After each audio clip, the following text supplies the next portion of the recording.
Our chapter is time series. Time series is a sequence of observation made on a variable at regular time interval. This is the definition of time series.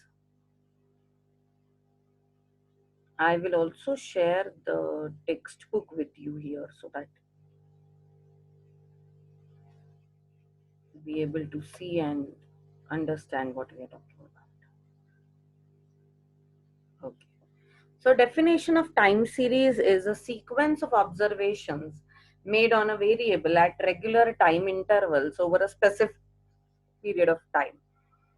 तो time series data का मतलब ये है कि एक regular time interval के बाद, suppose quarterly है या ईयरली है या मंथली है, हम लोग एक पर्टिकुलर वेरिएबल, एक सब्जेक्ट मैटर ऑफ इन्वेस्टिगेशन जो हमारा होगा, उस पर्टिकुलर वेरिएबल का हम लोग डेटा कलेक्ट करते हैं। जैसे change in the price of gold, तो ये हर रोज कलेक्ट होने वाला डेटा है, तो it's a time series data.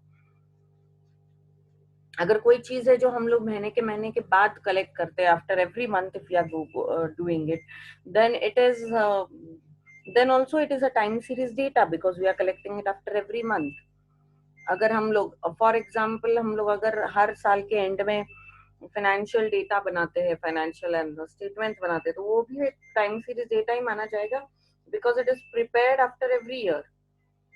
Okay, census जो हर 10 साल के बाद लिया जाता है, तो इसको भी टाइम सीरीज डेटा ही कहते हैं because it is done at regular time intervals over a specific period of time. So the data collected over a specific period of time is called as time series data. और वो data जो है वो एक particular variable के लिए होना चाहिए, ऐसे कुछ भी डेटा कलेक्ट करने का ऐसा नहीं। एक पर्टिकुलर सब्जेक्ट तय होगा कि इसके बारे में डेटा कलेक्ट करना है। तो फॉर एग्जाम्पल हर साल 10th स्टैंडर्ड में कितने बच्चे बैठते हैं, कितने लड़कियां होती है, कितने लड़के होते हैं, किसका रिजल्ट क्या लगता है, ये सब चेक करने के लिए अगर डेटा कलेक्ट कर रहे हैं तो वो हर साल कर रहे हैं, तो that is a time series data. ऐसे आर्बिट्री कोई भी डेटा करेंगे तो उसको टाइम सीरीज नहीं कहा जाएगा। There has to be a variable involve. At the same time the way the data is been collected should also be scientific और statistical, जिसको मैं बोलूँ कुछ statistical मेथड से कलेक्ट होना चाहिए वो डेटा। ऐसे कुछ भी चीजें नहीं डालेंगे हम लोग उसमें। Okay, there should be a statistical method जिससे हम लोग डेटा को कलेक्ट करें। And there can be many such example of time series data. Let us see some of them. Monthly, quarterly or yearly production of industrial products, yearly GDP, monthly sales of a department, weekly prices of vegetables.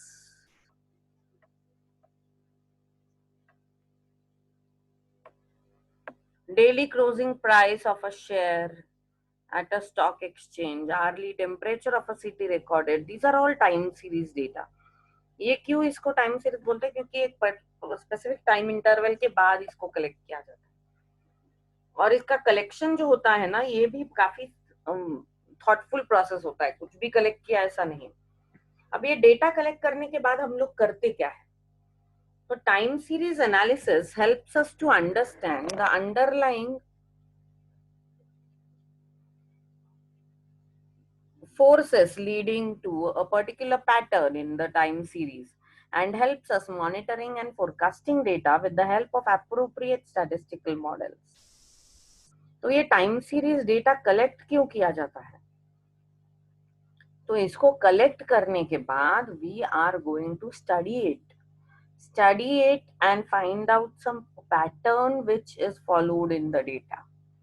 क्या data change हो रहा है कहीं ना कहीं, और अगर वो चेंज हो रहा है तो क्या उसमें कुछ पैटर्न्स है जिसके वजह से वो चेंज हो रहा है, या जो वो चेंजेस दिखा रहा है।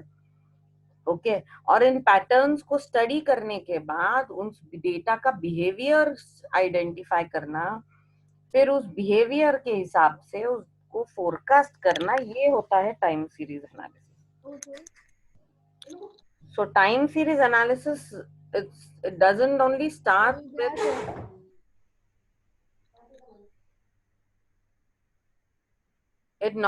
It is not only starting with collection of the data in a specific order, but it starts from there, collecting the data in a specific order, studying the data properly, finding out an uniform things or a pattern in a data, कि वो data change हो रहा है क्या, uniformity कितनी है, अगर variability है तो कितनी है, किन रीजंस की वजह से वो चेंज हो रहा है, और जो चेंजेस है उसमें कुछ पैटर्न फॉलो होता है क्या, तो उस डेटा का बिहेवियर स्टडी करना और फिर इस चीज का अंदाजा लगाना कि आगे वो डेटा कैसे बिहेव करेगा, तो फोरकास्ट करना.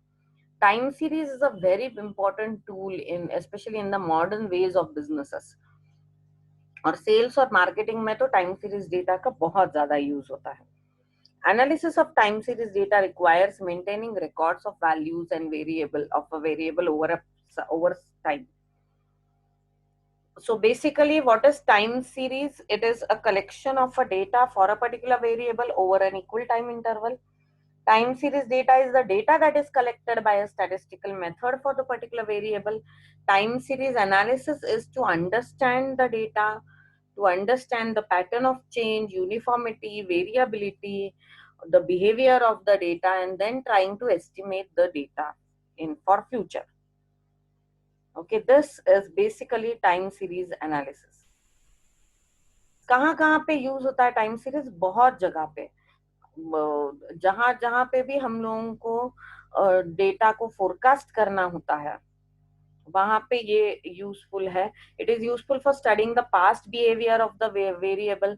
तो ये वेरिएबल का over a period of time का बिहेवियर, कब वो बड़ा हुआ, कब कम हुआ, कब ज्यादा ग्रोथ हुई है, या कब सबसे ज्यादा रिसेशन हुआ है. तो कोई भी वेरिएबल का पास्ट डेटा आप स्टडी कर सकते हो with the help of time series. Past data study करने के बाद इसका सेकेंड यूज है, you can definitely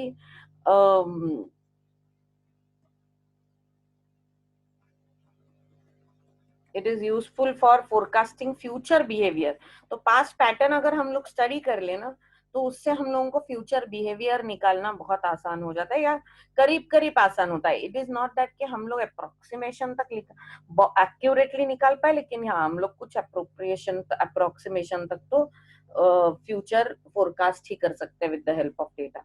it is useful in evaluating the performance over a period of time. उस पर्टिकुलर वेरिएबल ने कैसे परफॉर्म किया है ये आप देख सकते हैं. तो अगर सपोज मैंने आपको एग्जांपल दे दिया कि टेलीफोन इंडस्ट्री सिंस 1990, तो 1990 से लेके 92 93 तक तो लँडलाईन्स ही हुआ करते थे, और पहले तो वो डायल वाले हुआ करते थे. असे 9 होल्स असायचे आणि त्या होल्स मधनं तुम्हाला असं ते पूर्ण डायल करावं लागायचं. Then it used to go to its own number, और इस तरह से वो पूरा डायल कर करके वो नंबर लगाते थे. तो पहले वो तरीके के फोन होते थे जिसका आवाज भी ऐसे ट्रिंग ट्रिंग करके सुनाई देता था.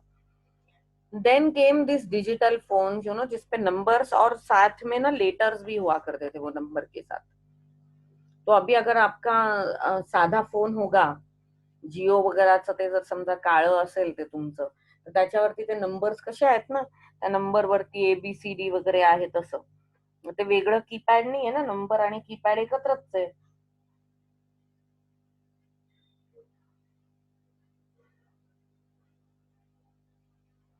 तर तसा आपला तो पूर्वीचा तो फोन असायचा, त्याचा असं वेगळाच आवाज आणि त्याचं ते मॉडेल पण वेगळंच होतं. ओके. उसके बाद फिर पेजर, आपने तो शायद सुना नहीं होगा तब पेज. और वो टाइम है जब मोबाइल फोन्स वगैरह तो थे ही नहीं.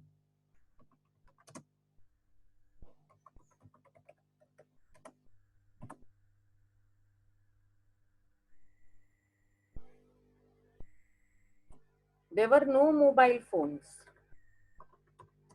ओके, वो भी किसी किसी लोगों के पास ही हुआ करता था, जिनके पास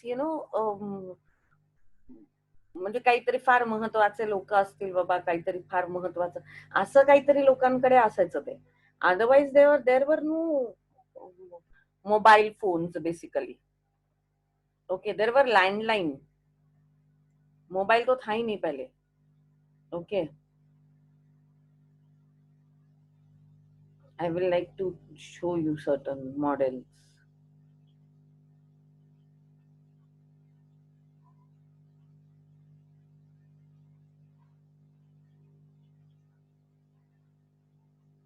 Can you see the screen? Fine. ये बहुत पहले वाला मोबाइल फोन था। इसके पहले तो लैंडलाइन हुआ करते थे। लैंडलाइन, और बहुत पुराना लैंडलाइन का model, I will just show you.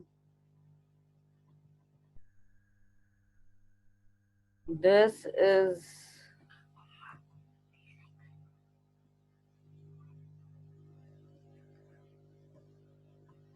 और जब बनाया गया था तो इतना बड़ा मशीन हुआ करता था phone.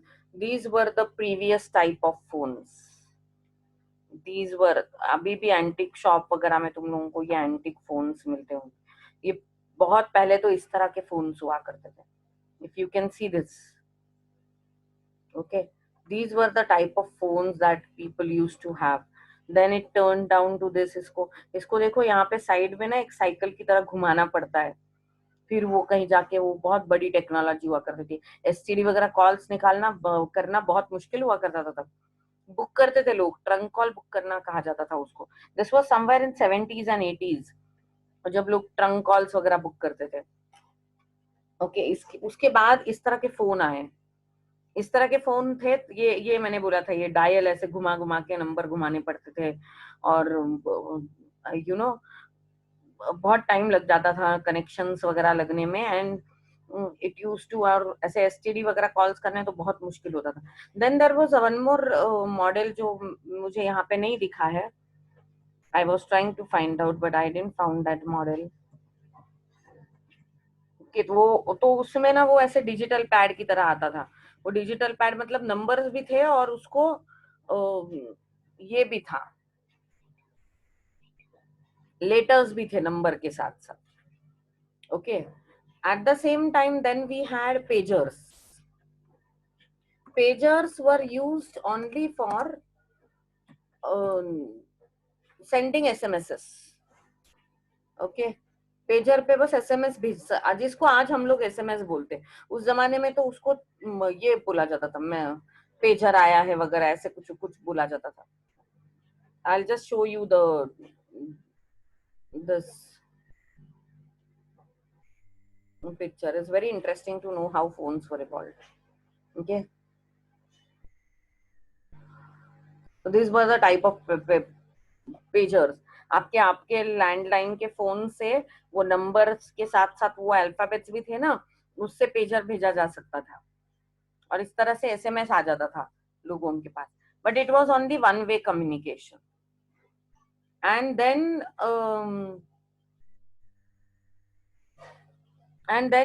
slowly after pagers, mobile phones specially cordless वगैरह, और उसके बाद फिर मोबाइल फोन शुरू हुए। तो I would just like to show you the kind of phones that we used to have earlier. If you can see this, बहुत बड़े बड़े, ये देखो, ये किसी ट्रांजिस्टर या किसी रिमोट की तरह फोन हुआ करते थे तब। और ये टाइम पे तो ना इनकमिंग को भी 10-10 रुपए लगते थे। ये इतने, ये 90s में शुरू तो हो गए थे ये phones. these phones, I'll show you one more, these phones were okay in 90s। इसको कॉर्डलेस कहते हैं। अभी भी किसी किसी के घर में अगर लैंडलाइन होगा तो ये इस तरह के कॉर्डलेसेस होते हैं, वहां पे एंटीना होता है उसको ऊपर। ओके, ये था मोबाइल, और इसको भी एंटीना हुआ करता था पहले। और वो ना इनकमिंग भी उसको बहुत महंगा, और बहुत हेवी फोन्स होते थे ये, किसी रिमोट की तरह, टीवी के रिमोट की तरह होते थे। फिर धीरे धीरे इनका साइज वगैरह कम होता गया, फिर उसमें गाने आए, मल्टीमीडिया आया थोड़ा सा। Then you may not believe, but there was a time when having a flip वाला phone was very, ऐसे उसका एक फ्लिप ओपन होता था, and then people used to talk. BlackBerry के फोन्स बहुत ज्यादा एक स्टेटस सिंबल हुआ करते थे एक जमाने में, BlackBerry phones. And Apple was not there at that time. तो वो होते थे इस तरह के। नोकिया के phones were very very, they were, I think we should say that they were father of all phones। जिस तरह का उनका हैंडसेट था, और जिस तरह की मॉडल हुआ करते थे वो तो देवर एंटिक, नोकिया का, ये नोकिया का मॉडल हुआ करता था, और नीचे गिर जाएगा तो फर्श टूट जाएगा, इतना इस तरह का मॉडल था ये। And then slowly slowly multimedia आ गया फोन में। फोन के जो मोबाइल फोन में, I show you this, the phone that I was talking about, this was a mobile phone, this was a mobile phone. 10-10 रुपए incoming वाले phone थे, incoming को 10 रुपए। फिर बाद में इनकमिंग की प्राइस कम होते होते गई। ये मोटरोला का ये जो फ्लिप वाला फोन था, ये 2004-5 के आसपास बहुत ही ज्यादा पॉपुलर हो गया था। This was blackberry, this was a status symbol. जैसे आजकल आईफोन होता है ना, तो ये स्टेटस सिंबल हुआ करता था। फिर धीरे धीरे ये 2008-9 के आसपास ये टच स्क्रीन वाले फोन आ गए, and then we got this Android वाले phone, whatever we are seeing. और जैसे जैसे और उसमें इवोल्यूशन हो रहा है फोन में, और ज्यादा ज्यादा आपको दिखेगा कि देखो मॉडल किस तरह से बदलते चले गए। They started becoming more sleek, more disc oriented, एकदम पतले पतले से। ये पहले देखो कितने मोटे मोटे फोन हुआ करते थे, बाद में ये पतले पतले पतले होते चले गए। And this change is over a period of time. तो अगर मैं ये डेटा कलेक्ट करने लगूं, और जैसे मैंने अभी आपको इस डेटा के बारे में बताया, इसको ही बोला जाता है time series data. Over a period of से 30 years, over a period of 1990 से लेके हम लोगों ने शुरू किया, तो 1990 2000 2010 and now this is 2020। So over a period of 30 years का अगर हम लोगों ने जर्नी देखा है फोन्स का, तो ये क्या है? This is time series data.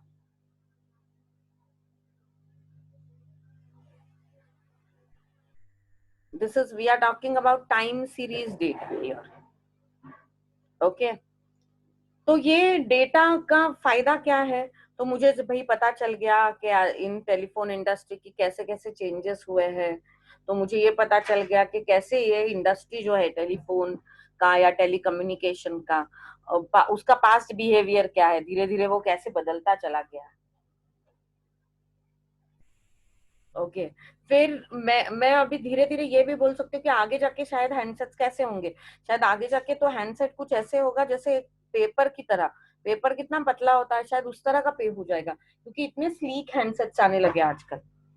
They are so sleek, कुछ कुछ तो ऐसे मतलब पता ही नहीं चलते कि ये बड़े हैं या। कुछ कुछ दिनों के बाद तो जितना कवर हम लोग यूज कर रहे हैं ना, उतने ही साइज का हैंडसेट आ जाएगा, और it will be just like a paper. मुझे समझ में भी नहीं आएगा, बट उतना ही hi tech.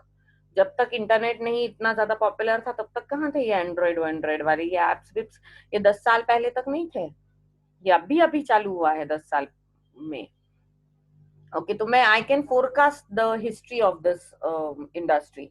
Then it is also useful in evaluating the performances. तो टेलीफोन इंडस्ट्री में पिछले साल में बहुत ज्यादा, पिछले 30 सालों में बहुत ज्यादा रिवोल्यूशन हुआ है। नई नई टेक्नोलॉजीज आई है।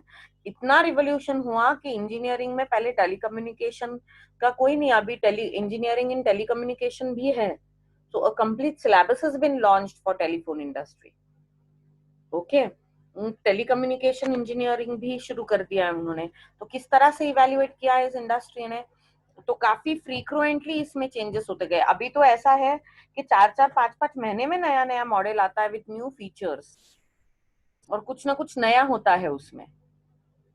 Okay, so over a period of last 30 years, this industry has grown. This is what I can say for it is useful in evaluating the performances. So how has this industry performed? Yes, it has performed well, and people have started becoming more adaptable to the new technology of telephones. आजकल तो हर किसी के पास mobile phone है। In fact आजकल ऐसा है कि landline ही नहीं है बहुत लोगों के घर पे। फाइन, क्योंकि अब उसकी जरूरत ही नहीं है।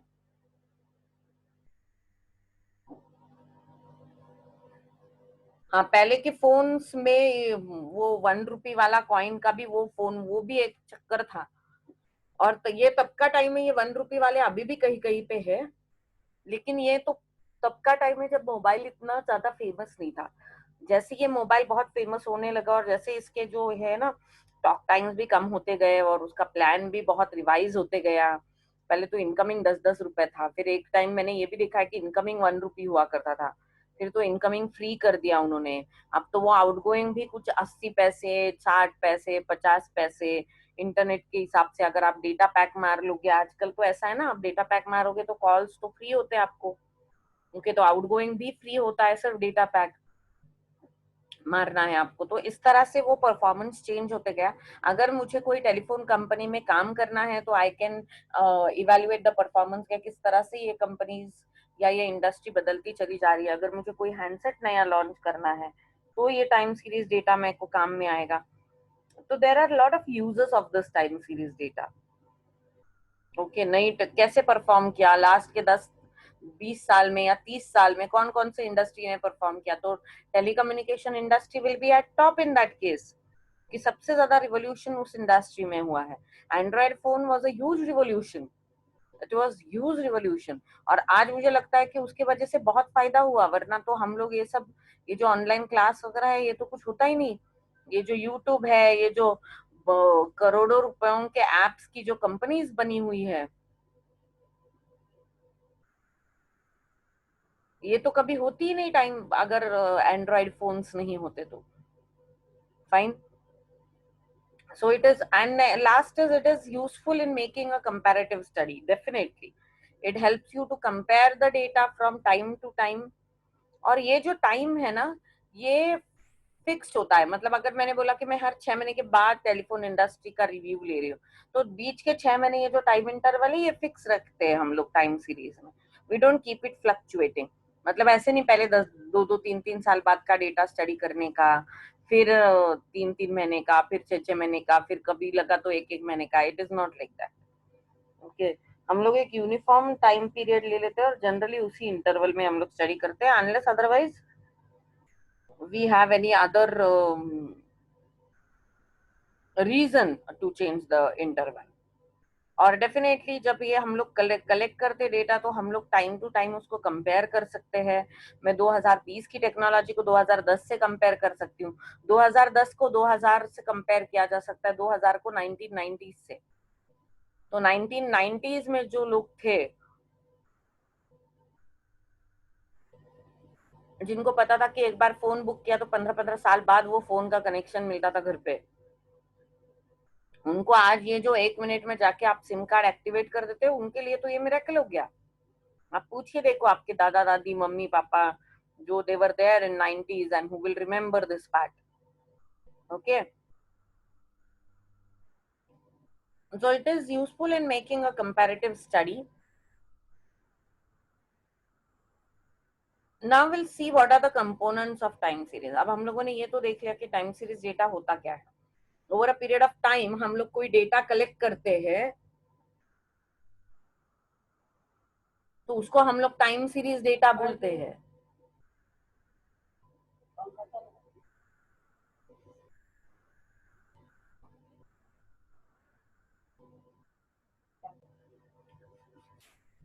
अब हम लोगों ने ये तो देखा कि टाइम सीरीज डेटा होता क्या है। तो हम लोग over a period of time हम लोग एक डेटा कलेक्ट करते हैं। अच्छा, ये डेटा में ना चेंजेस होने लगते हैं, क्योंकि मैंने तभी पहले भी बोला ना कि पैटर्न्स होंगे डेटा में, will always have different patterns in data. Okay, हम लोग डेटा का पैटर्न ही तो स्टडी करते हैं बेसिकली यहाँ पे।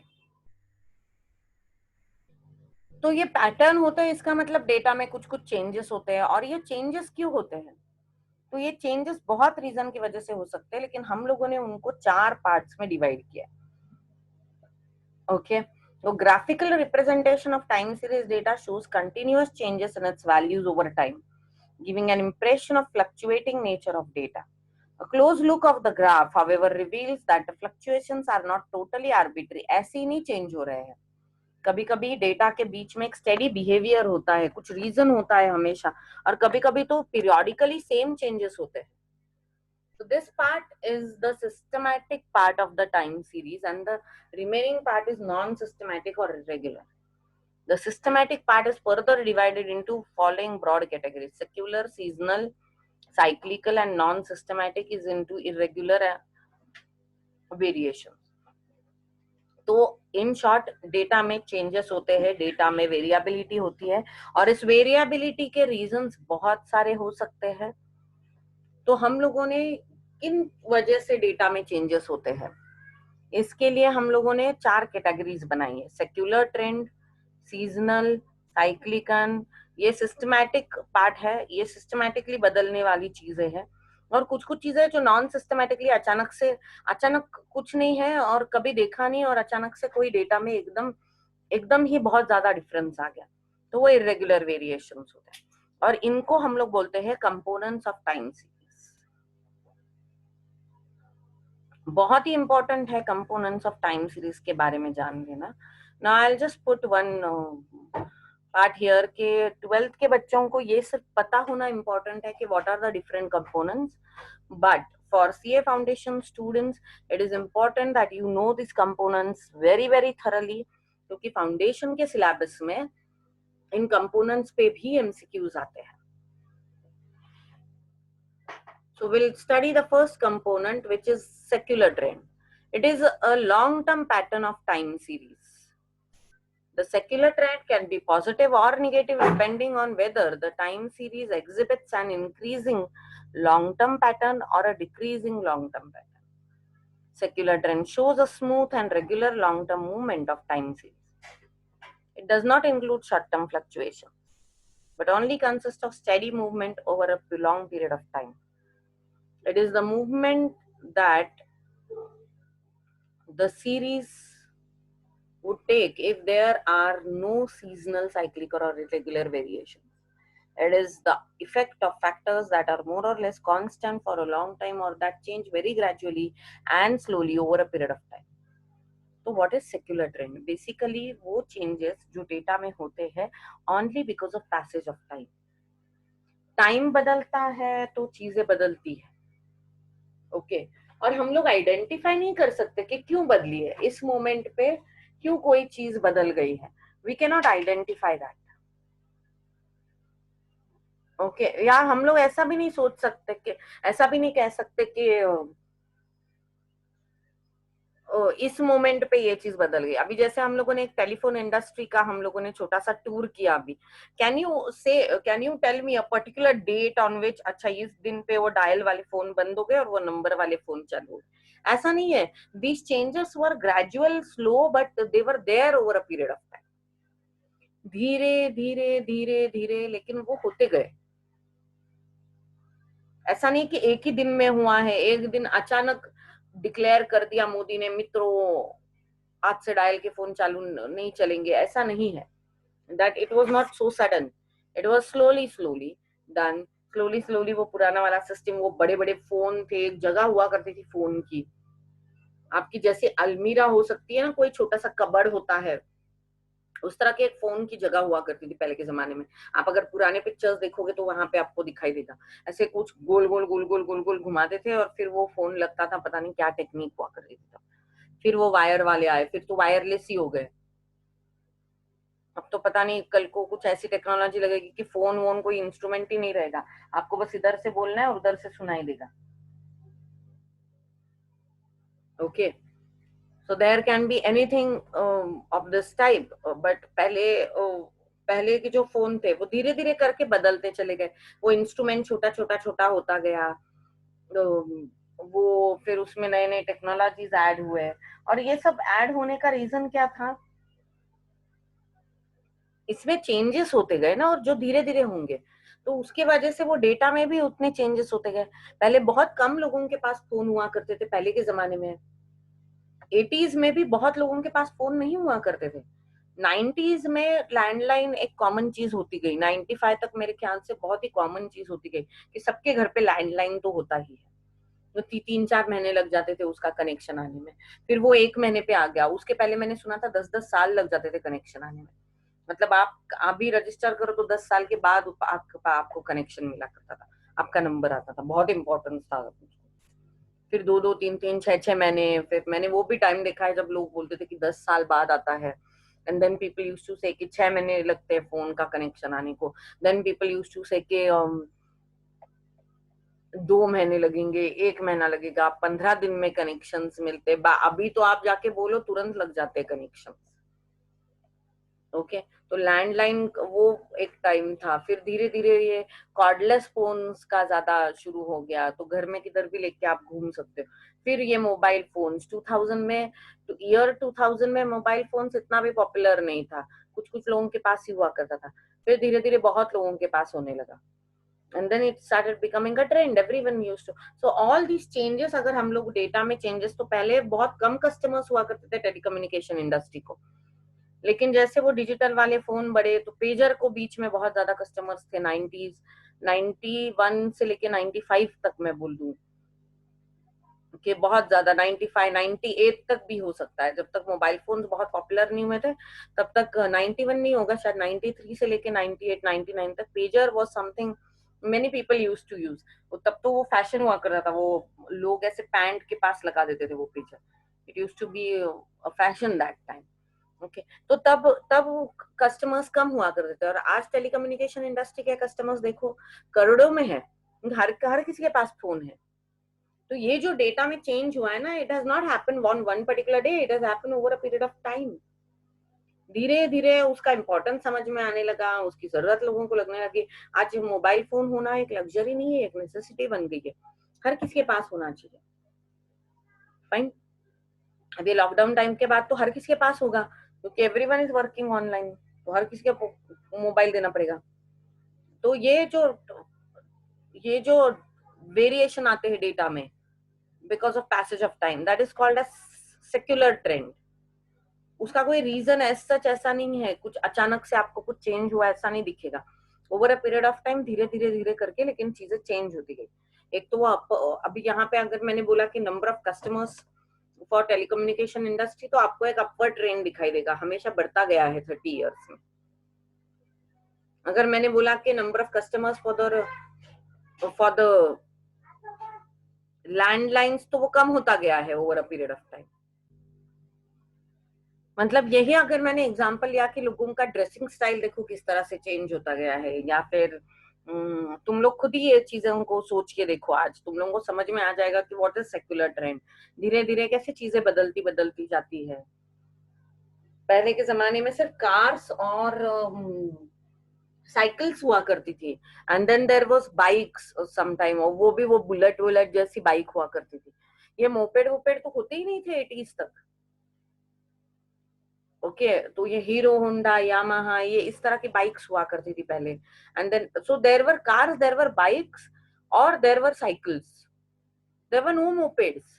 And then slowly that emit, एक लूना करके एक मोपेड आई पहले, फिर उसको, वो पेट्रोल पे भी चलती थी और बिना पेट्रोल के भी चलती थी।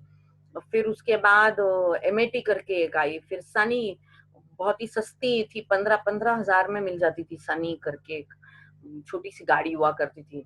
11th के बच्चे तो हमेशा चलाने के सनी। ओके, तो ये दिस वाज इन 90s जब ये इस तरह की मोपेड्स आने लगी।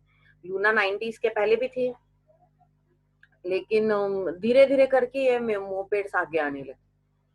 फाइन, 85 के बाद मोपेड्स का इंट्रोडक्शन ज्यादा आया। फिर सनी के बाद स्कूटी, टीवीएस ने जब स्कूटी लॉन्च की, that was a huge thing you know, क्योंकि उसके बाद फिर धीरे धीरे ये अलग अलग मोपेड्स आए। और आज आप देखो, अगर मैंने बोला आपको कि आजकल तो मोपेड को ही ज्यादा कस्टमर्स है, तो I won't be wrong saying this, क्योंकि आजकल एक्चुअली मोपेड्स को बहुत ज्यादा कस्टमर्स है।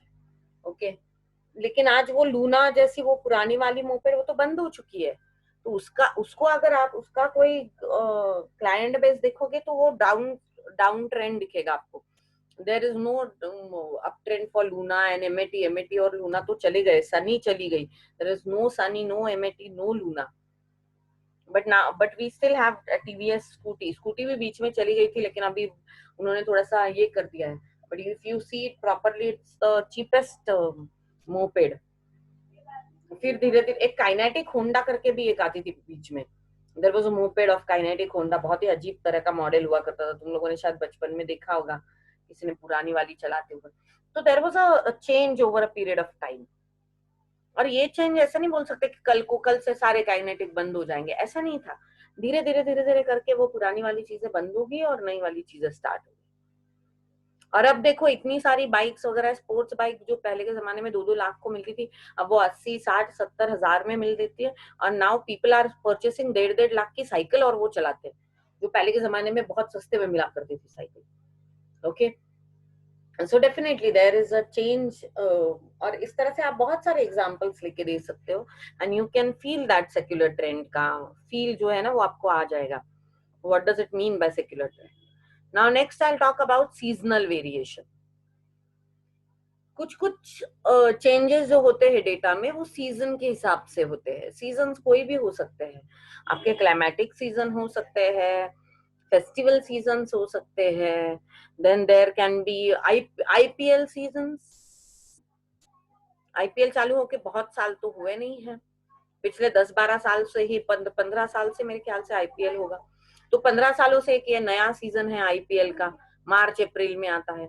4 साल में एक बार वर्ल्ड कप का सीजन आता है। Then you have this political seasons, election time पे इलेक्शन सीजन्स अलग होते हैं, festival seasons, new year seasons. Nowadays we have different kind of seasons, you know this. अभी ये राखी पूर्णिमा है और अगस्त भी आ रहा है, तो there will be a friendship day season also this time. Fine, Valentine का भी एक अलग सीजन होता है। And so we have many different seasons. It can be climatic, it can be political, it can be festive, it can be occasional। जैसे अलग अलग तरीके के ओकेजन्स होते हैं, तो वो एक अलग अलग सीजन्स हुआ करते हैं।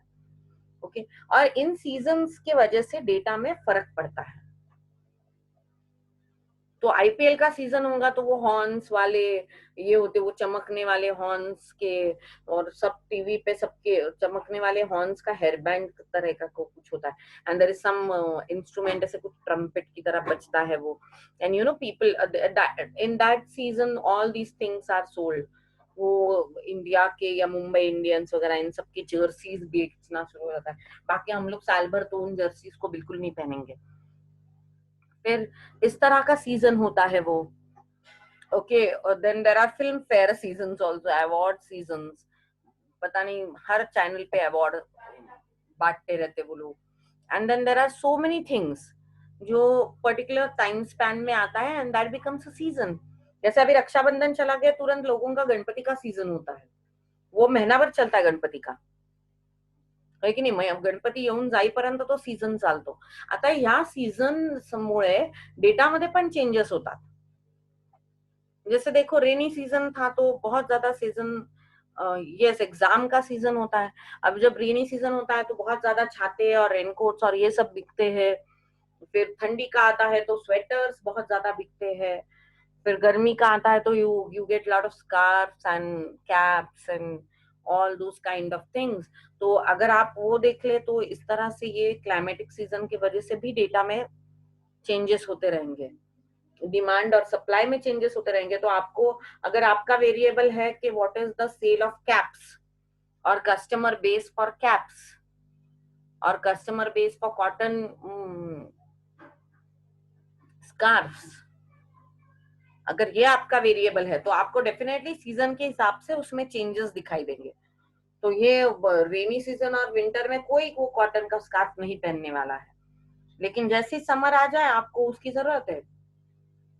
Okay, so there will be different. अभी पटाखों का सीजन, तो पटाखे बाकी तो साल भर में महंगे ही मिलते हैं, लेकिन हम लोग साल भर पटाखे खरीदने नहीं जाते, हम लोग बस दिवाली के टाइम पे जाएंगे उनको खरीदने के लिए। ओके, सिर्फ उतने के लिए नहीं, तो रोज रोज उठ के कोई लवंगी नहीं फोड़ने वाला अपने घर में, unless they are mentally unstable.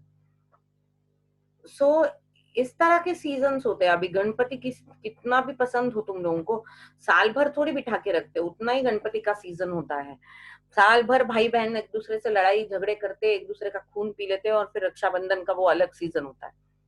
ऐसा नहीं है कि डेयरी मिल्क साल भर नहीं खाया जाता, लेकिन इस टाइम देखो, ये अभी एक एक वीक भी नहीं बचा है रक्षाबंधन में। I think it's on 3rd of August, so it is just coming next Monday. तो देखो वो डेयरी मिल्क की चॉकलेट्स की बिक्री जो है वो बहुत ज्यादा बढ़ जाती है इस टाइमिंग में, because that is advertised in that way. तो ये जो सीजन्स है ये डेफिनेटली अफेक्ट करते हैं आपके डेटा को, और इनका ना एक पैटर्न बनता है, क्योंकि वो हर साल आएंगे ना वो सीजन। अभी वर्ल्ड कप का भी सीजन होगा तो वो हर 4 साल का आएगा, तो पैटर्न बन जाएगा, हर 4 साल के बाद ये चीजें होने वाली है। क्वार्टरली अगर ये बराबर, डेयरी मिल्क का तो और एक सीजन होता है फेब्रुवरी में, वैलेंटाइंस वीक में, तभी तो वो टेडी बियर्स को साल भर कोई कुत्ता नहीं पूछेगा, लेकिन जैसे ही वो फेब्रुवरी का मंथ आ जाता है, वो 7 फरवरी से बाप रे हर जगह पे वो टेडी बियर्स दिखते हैं। और इस साल लिया हुआ टेडी बियर वो ऐसे ही पड़ा रहेगा, next year next boyfriend will give new teddy bear, it must be something like that, और the old one might give a new teddy bear. कोई ध्यान नहीं देता है, लेकिन ये साल के उस टाइम पे तो आएगा, तो अगर आप उसको चेक करोगे तो हर साल उस पर्टिकुलर टाइम स्पैन पे उसके कस्टमर्स बढ़ जाएंगे। तो ये जो चेंजेस होंगे ये सीजन की वजह से होंगे, लेकिन सीजनल चेंजेस का एक स्पेसिफिक पैटर्न होता है। तो हर 5 साल के बाद इलेक्शन आने वाला है, तो हर 5 साल के बाद ही उस तरह के चेंजेस आपको दिखाई देंगे, अनलेस सरकार बीच में गिर गई। Okay, so these are the seasonal variation. लेकिन सीजनल वेरिएशंस को जनरली एक पैटर्न होता है, और सीजनल वेरिएशन को आप अवॉइड तो नहीं कर सकते, but yes you can always be ready with that. Then comes a cyclical variation, it is a long term oscillatory movement, लंबा, और कहीं कहीं पे वो रुक भी सकता है, there can be some time you may stop somewhere, इस तरह का होता है ये लॉन्ग टर्म ऑसिलेटरी। तो बिजनेस सपोज कोई कंपनी है या कोई स्टार्टअप है जो आज शुरू हुआ है, सपोज विशाल ने कोई स्टार्टअप शुरू किया है और वो बढ़ता गया है धीरे धीरे धीरे धीरे, कोई पहचानता नहीं है उसको अभी तक, फिर लोग पहचानना शुरू हो गए और एक टाइम है जब उसके कंपनी का बहुत बोलबाला है। Okay, and then there will be some kind of recession, क्योंकि हर चीज हर टेक्नोलॉजी हमेशा, और ये हर बिजनेस में होने वाला है, that is why this is called as business cycle. then there will be recession, then there will be depression, then again there is a recovery, again prosperity, and this cycle can go on. Okay, it is possible that maybe you may be able to cut this cycle somewhere, इधर ही cut हो गई। कुछ कुछ company है जो हमेशा ही prosperity पे रहती है, जैसे टाटा, फाइन, या रिलायंस भी फॉर दैट मैटर, या ये जो बड़ी बड़ी कंपनीज है अडानी वगैरह, ये so these are definitely on the prosperity always, that is because they always keep themselves updated। तो साइक्लिकल वेरिएशंस की वजह से भी आपको, या फिर ओवरऑल मार्केट में रिसेशन आया है इसलिए वो डेटा में फर्क पड़ा है, इस तरह से साइक्लिकल वेरिएशन का फर्क पड़ जाता है डेटा में। ओके, इसका भी एक स्पेसिफिक पैटर्न हो सकता है, या फिर ये इसका कोई भी पैटर्न ना हो, ये भी हो सकता है, क्योंकि हर बार अलग अलग प्रॉब्लम्स की वजह से अलग अलग तरीके का इफेक्ट होगा। ओके, लेकिन हाँ साइक्लिकल वेरिएशंस आप पहचान तो नहीं सकते, but definitely you can avoid these changes. मतलब अगर आप अपने आप को हमेशा अपडेटेड रखें, अपने सिस्टम्स को हमेशा रिव्यू करें, आप हमेशा चेंजेस लाए फॉर बेटरमेंट, तो definitely you will lock yourself at this prosperity. लेकिन कितना भी बड़ा बिजनेस हो उसको कभी ना कभी ये रिसेशन के मोड में जाना ही पड़ता है। ओके, और उनको फिर अपने आप को वापस अपडेट करते रहना ही पड़ता है। तो दिस इज साइक्लिकल, और इसके वजह से भी डेटा में बहुत सारे चेंजेस आ सकते हैं। कभी कभी इसका पैटर्न दिखाई देता है, कभी कभी इसका पैटर्न नहीं दिखाई देता, but definitely we can avoid this. And then the last one is irregular। irregular का मतलब ये है कि अचानक से कोई चेंज हो गया है जिसके बारे में हमको कुछ भी पता नहीं था, and it was not expected and it was not very easy to identify also। जैसे ये पैंडेमिक, ये फर्स्ट टाइम, इससे पहले भी अगर आपने थोड़ा सा स्टडी किया होगा गूगल पे तो आपको पता चला होगा कि 1720 1720, that is since 18th century we are having this kind of global epidemics after every 100 years। 1720 में एक बड़ा कुछ प्लेग कुछ था, then in 1820 there was some kind of cholera का एपिडेमिक फैला था 1820 में। उस टाइम पे कॉलेरा पे कोई वैक्सीन नहीं हुआ करती थी, तो कॉलेरा की वजह से बहुत लोग मर गए थे। मतलब उस कंपेरेबली अभी तक कोरोना से इतने नहीं मरे हैं जितना तब का पॉपुलेशन था, और तब जितने लोग मरे थे, तब तो पॉपुलेशन भी कम था ना। अभी तो वर्ल्ड का पॉपुलेशन 700 करोड़ के ऊपर है, लेकिन तब तो पॉपुलेशन कम हुआ करता था, तो उस हिसाब से रेट के हिसाब से तब ज्यादा लोग मरे थे कॉलेरा और प्लेग से।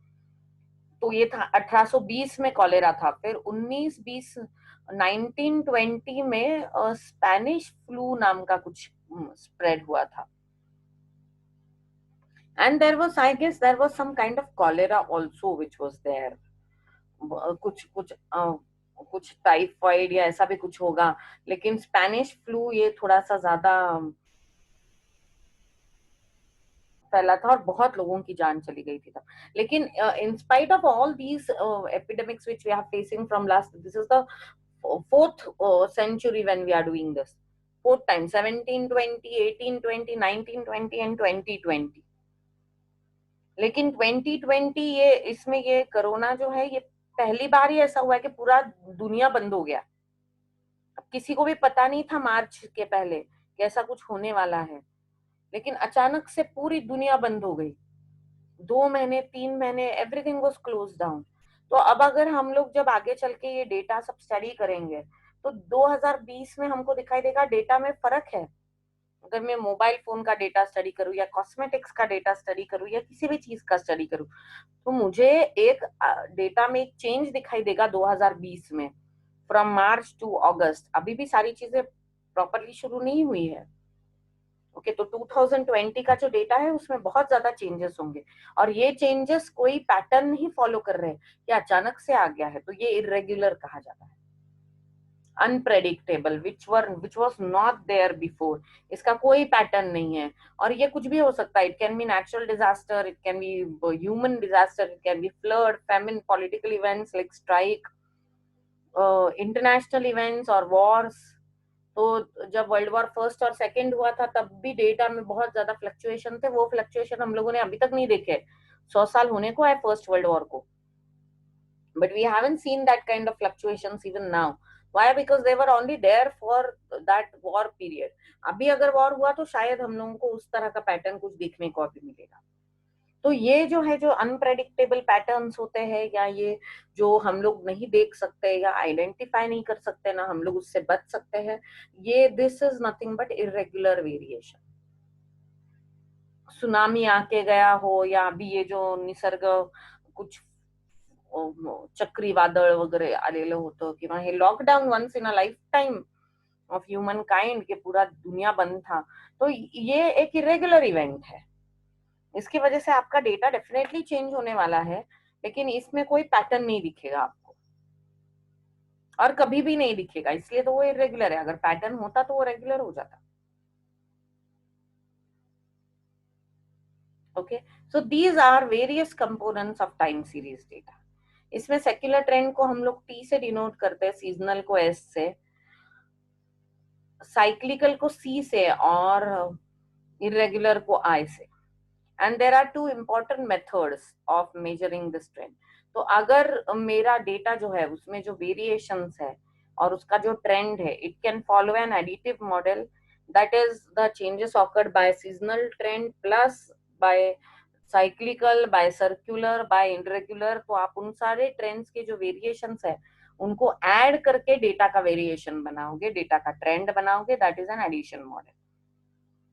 लेकिन मल्टीप्लिकेशन मॉडल का मतलब ये है कि trend of seasonal, cyclical, secular and irregular, इन सबको आप मल्टीप्लाई करके एक नया ट्रेंड बताओगे आपके डेटा को। और ये मल्टीप्लिकेटिव मॉडल जरा ज्यादा फेमस है, क्योंकि एक चीज में फर्क पड़ता है तो उसका फर्क बाकियों पे भी पड़ता रहेगा।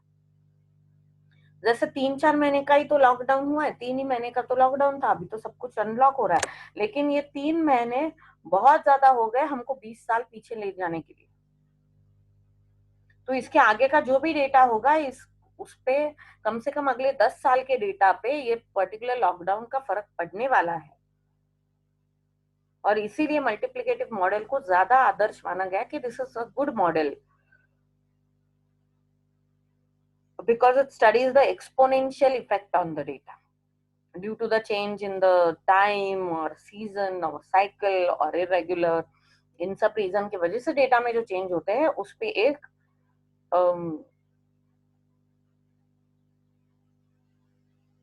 उसका एक एक्सपोनेंशियल इफेक्ट हमारा जाता है वहां पे। Fine, so this was all about the theory. अब इसमें प्रैक्टिकली हम लोगों को क्या करना है, we have to measure the trend. और मेजर करने के लिए हम लोग यहाँ पे 3 मेथड सीखते हैं, फ्री हैंड या graphical method, moving average method and least square method, ये 3 मेथड से जो हम लोग सीखेंगे, बहुत ही ज्यादा आसान है ये। इसके सम्स बहुत आसान होते हैं, बिल्कुल एक झटके में आपको समझ में आएगा, आ जाएगा, इतने आसान होते हैं।